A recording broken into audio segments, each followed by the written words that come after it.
অন্নপ্রাশনের দিন এটা হচ্ছে খাওয়ানোর কথা ছিল, মানে যেগুলো মাছ মাংস সবাই আর কি খাওয়ায় ফটো তোলার জন্য। তো আমার সেদিন আমি আর রান্না করতে পারিনি, পরের দিন জাস্ট ফটো তোলার জন্য সব রান্নাবান্না করে বিদ্যুৎরাই সাজিয়ে দিয়েছিল, সব ননদরা ছিল, মাসির মেয়েরা সবাই মিলে সাজিয়েছিল।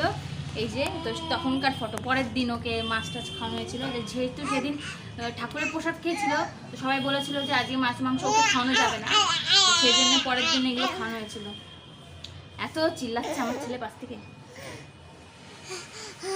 এই যে সব ছবিগুলো ওই একা খাচ্ছিল। এই পরের দিন একটা ঘটনা ঘটেছিল, সেটা হচ্ছে অন্নপ্রাশনের দিন। অন্নপ্রাশনের দিন যে পোশাকটা পরে ওকে আগে প্রসাদ খাওয়ানো হয়েছিল, সেই পোশাকটা পরের দিন কোথাও খুঁজে পাওয়া যাচ্ছিল না, মানে আমি আলনার মধ্যে এমনভাবে রেখেছিলাম কোথাও খুঁজে পাইনি।